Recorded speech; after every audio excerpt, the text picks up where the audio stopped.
Hi everyone, I'm really excited to be here. And to start this keynote, I wanted to take you through the journey that led me here. And actually a few days ago, I was back home and I was with my family for my father's birthday celebration. And we gathered, I think, 20 cousins. We gathered together and we were all reminiscent of our family home in Djerba in the south of Tunisia. And what is really specific to our home, it was built in the 18th century. It was a place where we would all come together, spend our summers, and share memories. And this gathering was an opportunity for me to remember some of my childhood memories where my grandmother, my mother, wanted us to honor the legacy of our ancestors and would have us actually not paint the wall, but scratch the walls. So it was a very tedious job for us as children to do.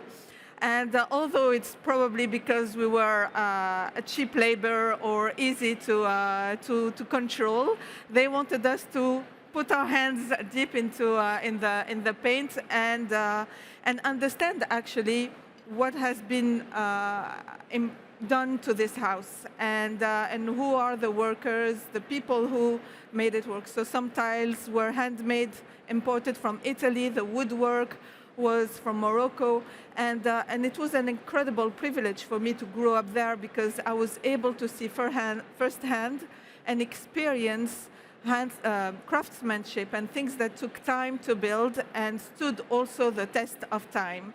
Because 200 years ago, this house is still strong, and the foundation, although the years went by, it is still a place where we gather together. So why am I talking about my childhood home? I want to put together in perspective how the fashion industry, some houses and some brands are century-olds or decade-olds, and they also have this craftsmanship as well, but this history of people that founded it and built strong foundations. And today, with fashion brands being exposed to economical shocks, to changes in supply chains, and ways that are eroding those foundations, we are seeing similar stories where we are losing the craftsmanship. We are losing also the DNA of what makes these brands and the relationship they are sharing with their customers, and the story as well that they are passing down to their customers. And it was also for me a time for reflection. So how did we end up here? How did the fashion industry ended up in this place where it struggles to keep up with the new supply chains? It struggles to face the fragmentation of their suppliers and control their productions and curb the waste that it generates.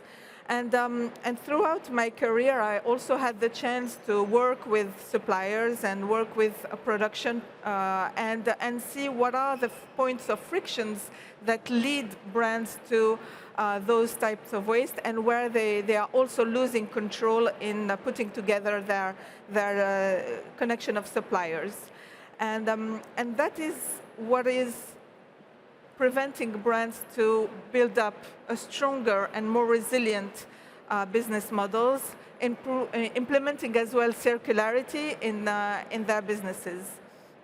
And so I took a step back, and while developing Save Your Wardrobe, we decided that what was missing is this infrastructure, easy to integrate with the systems of brands and implement at scale circular business models.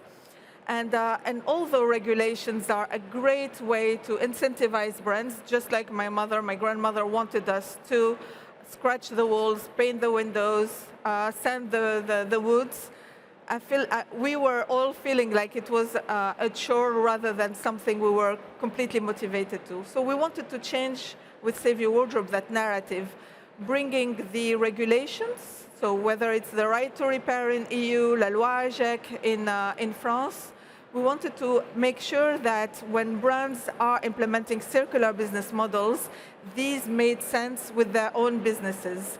And the business case for circularity wasn't just a checkbox exercise, but something that made sense with their own DNA, with the story that they wanted to tell their customers, but also the financial resilience that they are lacking at the moment, plus the fact that they could resist to any economical or geopolitical shock like we are witnessing today. And so what is behind Save Your Wardrobe? Like Rachel mentioned, we've built this infrastructure to connect all the stakeholders of the post-purchase journey in order to make them all communicate and understand how consumers use their products, what are the different feedback loops in performances of these products, and how can we, by implementing repairs, we are bringing in a resilience and financial resilience, which is extremely important, into those business cases and also business models. And thus becomes easier or more natural to introduce circularity into linear business models. And so this infrastructure, like I mentioned, connects all the stakeholders of the post-purchase, so either people in store, in the retail network, the HQs who are putting together these processes, the ateliers, the repairers, the production, so all of these guys who used to be fragmented and disconnected would communicate together and create this virtuous feedback loops into design, production, and better use of those products.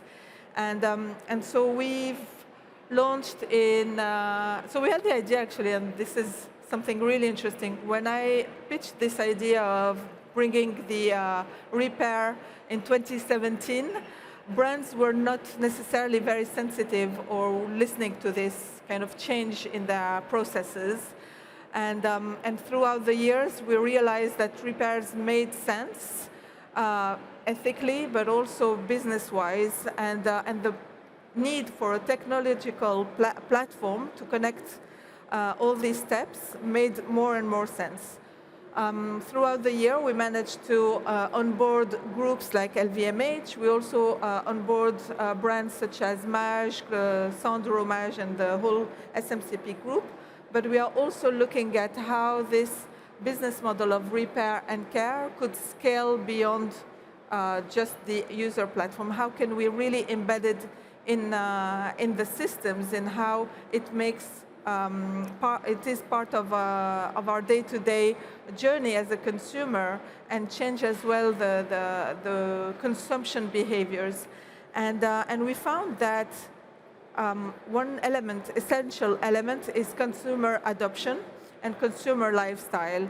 While we were in the beginning thinking it is easy as well to go to the tailor next door down the road and have our items being repaired by them, we felt it was necessary and crucial that the brands would also take responsibility in how their items were performing post-purchase. And that data wasn't existing at the time where we built Save Your Wardrobe.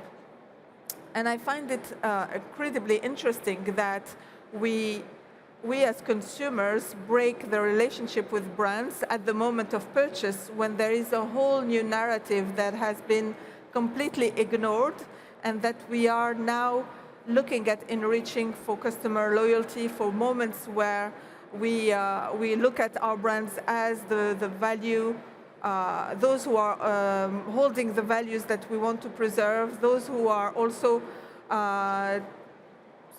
supporting workers, and how they are also looking at repairs from a different angles, that now look back at the design systems, how the design of the handbags, the trousers can last longer when we have repairability in mind, when we know that by increasing a little bit of seam allowance, the items can last for longer.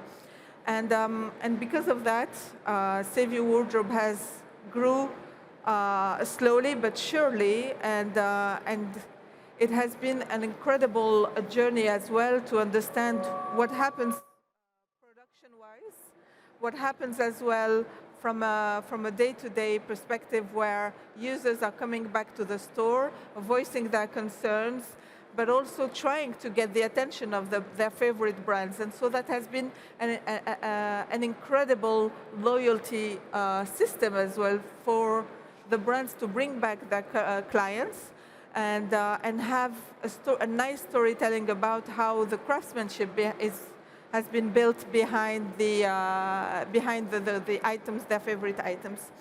And so looking back to our family home, which we go visit every summer, it has been an incredible chance for me, an incredible privilege to be able to, although I remember being, my fingers being bloody after scratching the walls, but I feel like that painful step going from, okay, this is something that I am using or living in, but I am also contributing to its legacy.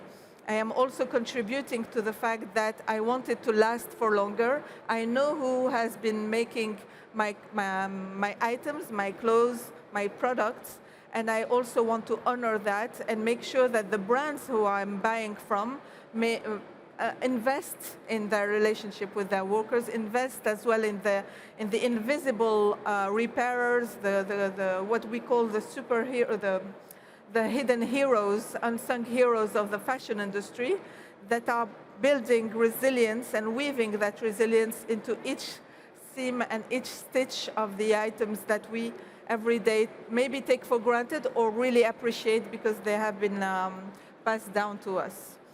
So I am a little bit early in my presentation, but maybe I can give back 3 minutes to Rachel. So thank you so much to everyone for your understanding. Thank you so much.